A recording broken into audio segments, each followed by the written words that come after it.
안녕하세요, 반갑습니다. 오로다 트레킹입니다. 오늘은 동계 등산 복장과 관련해서 겨울철 산행 시에 주의할 점 몇 가지를 준비해 봤습니다.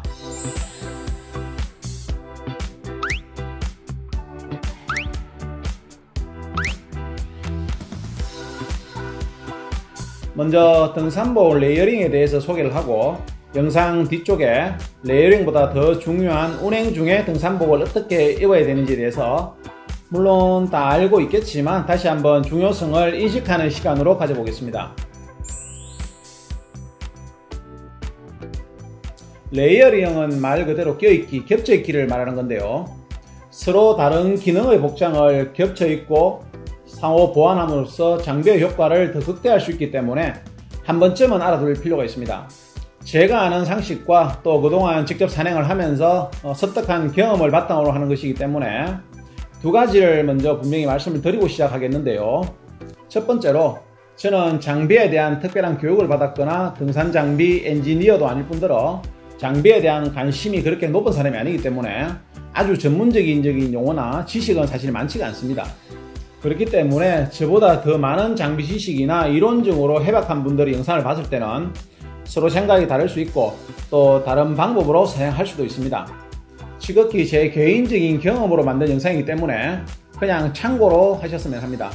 그리고 또 하나는, 저는 겨울 동계에만 한라산 등반을 100여 차례 올라본 경험이 있습니다. 100회 하니까 많아 보이는데 제가 딱히 산행 횟수를 기록한 건 아니지만 20년 동안 산행을 하면서 겨울 시즌 1년에 많게는 10번, 보통 5번 정도는 매년 겨울에 올라봤기 때문에 그 정도는 되지 않을까 해서 횟수를 들어봤습니다. 동계 등산복 레이어링에서 너무 거창하게 생각할 필요는 없습니다. 우리가 옷 입는 방법은 기저귀를 찰 때부터 배웠고 평생을 입고 다니기 때문에 누구나 다 알고 있습니다. 동계 등산복 입는 방법도 똑같습니다.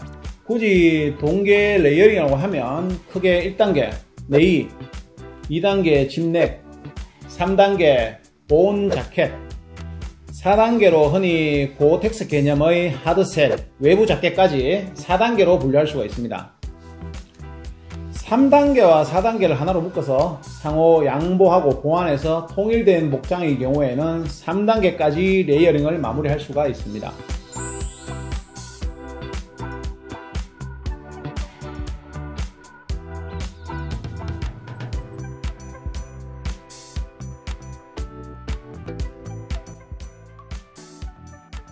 겨울산을 좀 다니는 사람들이 가장 많이 입는 형식입니다. 정리를 해보면, 첫 번째로 속건성 기능성 네일을 입고,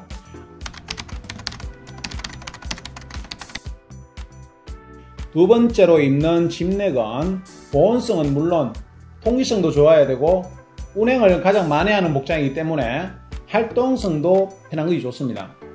보통 이렇게 두 번째 레이어만으로 운행하는 경우가 사실 제일 많죠. 그리고 정상 직전이나 능선상에서 세 번째 겉옷을 꺼내 입고 운행하는 형태가 가장 이상적인 방식이라 볼 수 있습니다.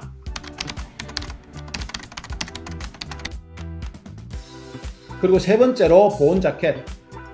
여기서 세 번째 보온 자켓은 조금 다양하고 폭넓게 각자의 체질과 보유한 동계복에 따라서 구성할 수가 있습니다. 즉 세 번째 보온 자켓으로는 네 번째 하드셀의 기능까지 어느 정도 갖춘 생활 방수 방풍 정도 되는 보온 자켓을 입었을 경우에는 3단계로 마무리할 수 있다는 겁니다.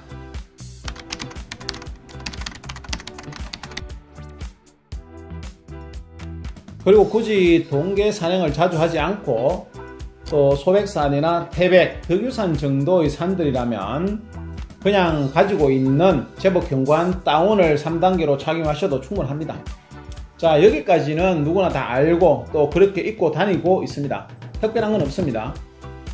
동계 산행의 중요한 것 중에 하나가 땀이 날만 하면 옷을 바로바로 벗고 땀이 나지 않도록 해주고 습기를 배출시키는 겁니다.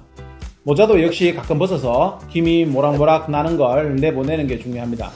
지퍼도 자주 열어서 열을 내보내고, 처음 덜머리에서 세 번째 외부 자켓을 입고 출발을 했다더라도 우리나라 산들은 대부분 초반부터 경사가 심하기 때문에 20-30분이면 땀이 나려고 합니다. 이때 귀찮아 하지 말고 자켓을 바로 벗는 게 중요합니다. 아니면 아예 천천히 진행을 하든가, 땀이 남해도 괜찮겠지, 또는 조금 더 가서 이러다 보면 사태는 계속 악화되고 머리까지 젖는 경우가 발생합니다. 별일 없이 산행이 마무리되면 다행이지만 이런 상황으로 정상에 도착해서 눈보라, 화이트아웃이 된다든지 능선이나 하산길에서 운행으로 인한 자체적인 열 생산이 떨어질 때 체력적 고갈로 저체온증에 빠져들 수 있습니다.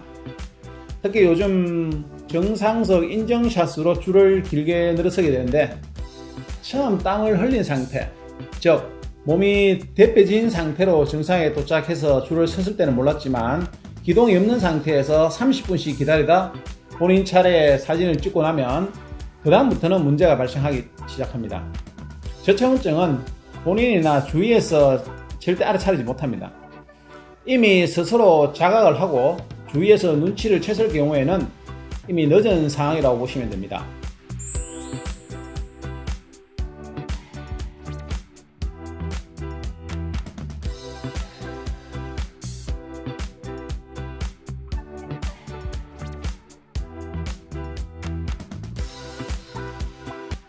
그리고 가장 중요한 거, 이것도 다 알고 있는 내용이겠지만 아무리 강조해도 부족함이 없는 내용입니다.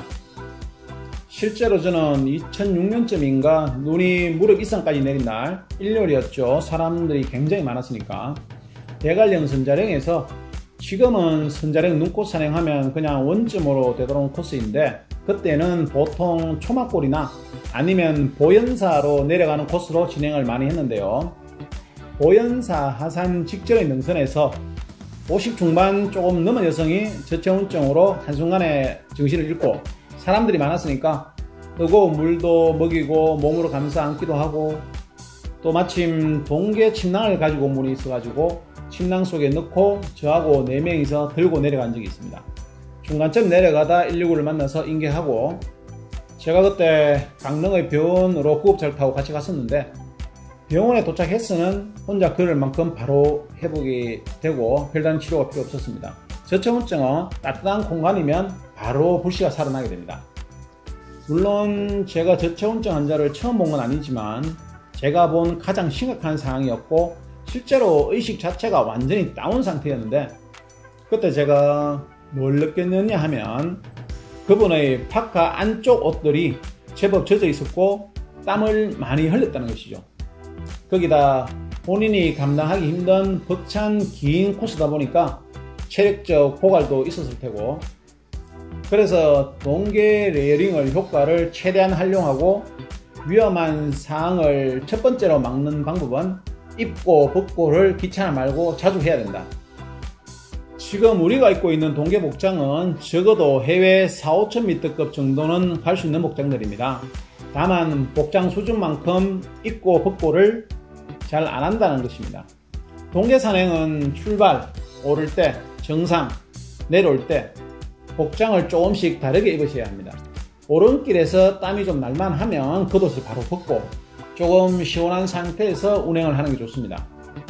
모자도 가끔 벗어서 습기를 내보내셔야 하고.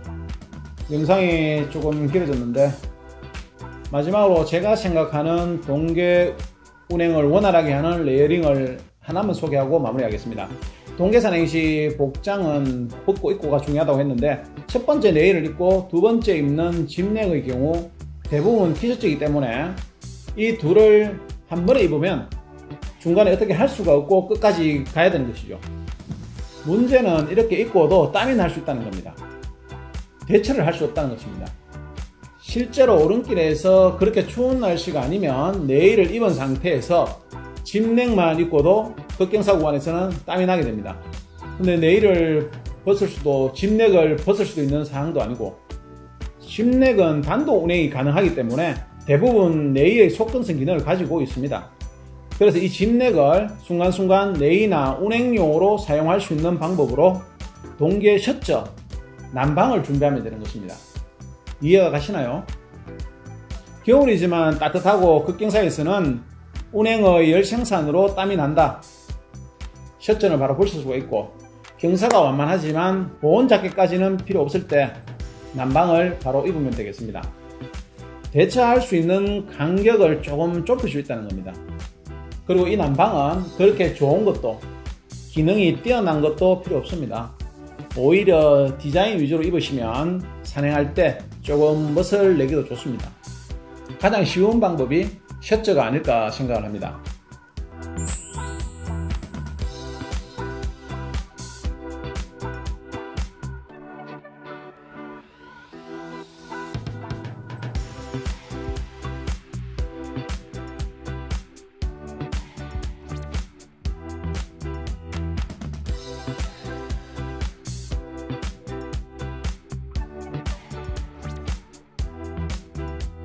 오늘 핵심은 벗고 입고 그리고 침례 위에 입을 수 있는 난방 여기까지 하겠습니다. 조금 귀찮겠지만 잘 벗고 잘 입으셔서 안전한 동계 산행 즐기시기 바랍니다. 오늘도 끝까지 지루한 영상 잘 봐주셔서 대단히 감사합니다. 지금까지 오르다였습니다. 감사합니다.